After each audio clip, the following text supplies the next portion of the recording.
How's it going? Let's get to know these things. What is this? This is AT&T's fiber. This is a residential gateway, what most people call a modem or a router. This is the extender. They're the same size and height, but about half the distance and the size at least. Everyone calls them routers, modems, dang thing with the blinking red light. If it's blinking red, call the company, have someone come out and fix it. But let's find out why AT&T calls this a residential gateway. The reason why it's called a residential gateway is because it is the gateway for your home. Now, on the fiber side, this can handle about 80 devices. And fiber is one of the best things that AT&T offers. I have it, I love it. I got about 45 devices at home. Oh man, Gus, that's a lot of devices. Actually, not really. If you think about it, each person has between 5 to 8 devices per person at a home. No, I don't. I don't have that many. Well, let's just think about simple stuff. I have a phone, a watch, an iPad, a laptop, and a computer. That's just 5 basic things that I have. The watch I never think about because why would it be connected to Wi-Fi? Well, sometimes they are. A phone, oh, okay. An iPad, oh my goodness. Or for the Android users, Android tablets. And a computer and a laptop. Yes, I have a computer and a laptop. That's how I edit my software. And then you think about the TV that you're working with. Everyone has a smart TV in their room. So now that's 6, all right? Gaming systems, 7. Some have 2, PlayStation 4 and 5. Or Xbox and the new Xbox Tower. And we're looking at already about 10 devices just on one person alone. All right, now it's a family of 4. That's 40 devices right there. That's a lot. It can handle it.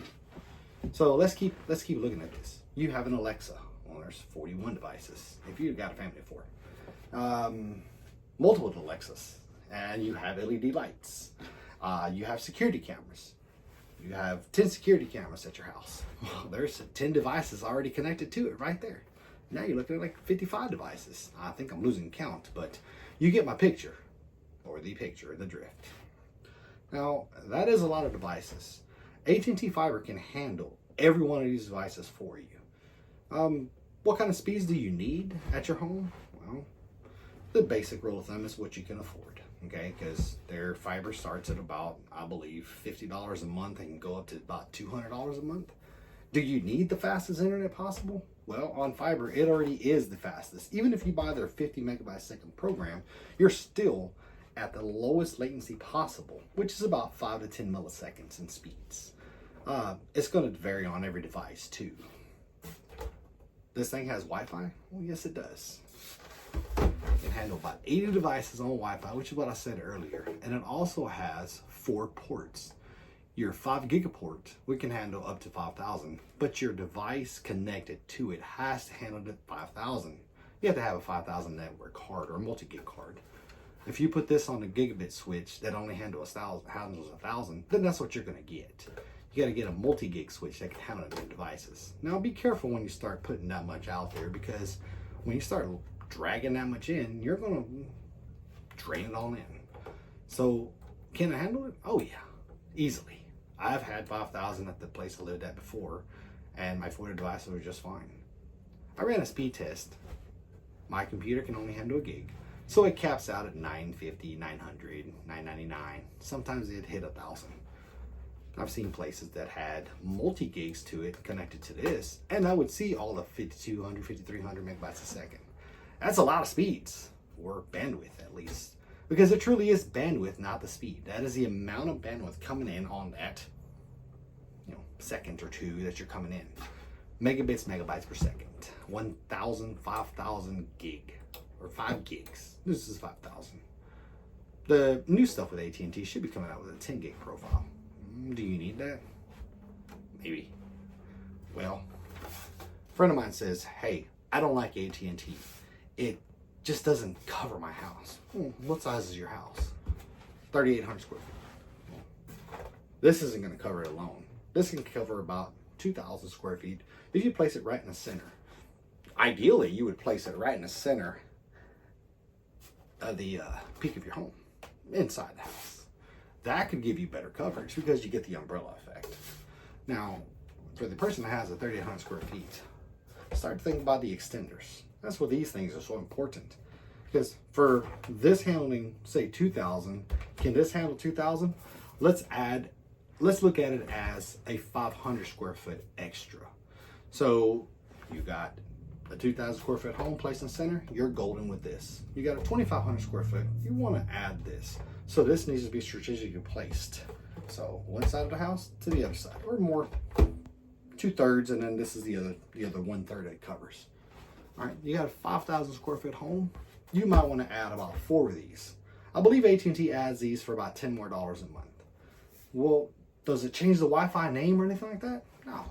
AT&T software has what they call air ties, so it keeps it all in one name. So let's say I call it my house Wi-Fi, okay, and I put my password as my password Wi-Fi. This marries to this device, and it sends a signal back and forth and says, hey, Bobby is over here. I think he's going toward you. Yep, he is going toward you. I'm going to go ahead and pass him over to you. Now, Bobby is in this room with this extender. So the Wi-Fi is now seamlessly working off of this device. We travel back to this side. It goes back to this one. And you, with the multiple devices that you have in the house, your extenders, that is how that works. You have your air tie flying in within each other. Now, I want to change the name of this and change the name of this.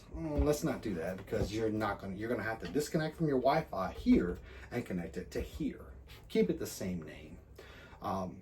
Well, I want to go full third party. Well, let's go full third party. In that case, you'll want to get you an Eero system or Orbeez or Unify, any of your third party routers out there. That's perfectly great. But turn this Wi-Fi off. Now, you can have AT&T technician do it, but they're not required to turn them off. So there's a code down here, the 192.168.1.254, which I've made a video on, but you can go in there and turn it off yourself and just connect your extender or your third-party router to port 1 and then use that as your broadcast Wi-Fi. Are third parties better than this? They got a lot more power. I've seen them cover 8,000 square foot home with 3 little routers connected to it, while you would need 5 of these or five of these, so making it 6 to cover a 5,500 square foot home. Well, AT&T is a great product. This is a Nokia, and they also make another one called Huma, H-U-M-A. Do I have to have AT&T's gateway for my internet? You do need this as your gateway, or your now this turns into a modem, and then your personal router is your router. What about the security? This has WPA2 and 3. It's got some really nice security. But remember, if you make your Wi-Fi 1, 2, 3, 4, 5, 6, 7, 8, 9, and your last name is Smith, well, someone walking around the neighborhood can say, oh, Smith, I'm going to try 1, 2, 3, 4, 5, 6, 7, 8, 9. Hey, I got free Wi-Fi. Make sure it's always on AES protection. Should I turn off my network? Well, if you turn off your network, you're not going to be able to connect to it. You can hide it with this one.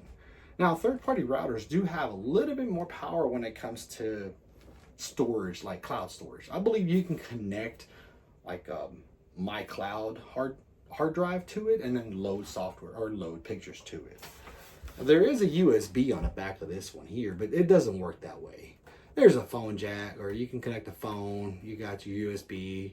It's pretty much for power. 1, 2, 3 ports 4, and your Ethernet port back here, which is your ONT. Well, this has an internal ONT, so they're going to use the SFP connector to it. Now, I want to hook up 15 computers to it, but there's only 4 ports here. That's where your gigabit switches come into play.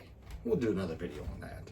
But yes, as long as you have a good gigabit switch connected to this, you can connect all your devices to it at home. All right, guys, this is a pretty intensive video that I just did on connectivity. I will break up a few more videos. This one is about 10 minutes long on how to do a few different things to it. But I want to thank you for coming into the AT&T classroom, my shed.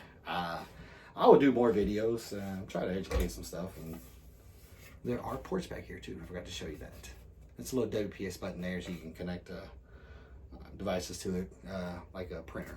Yeah, if you don't have a keyboard to the printer. But like I said, thank you very much for coming to my channel.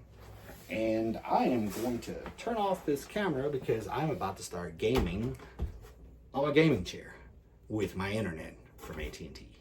So we'll see you next time, guys. Be safe.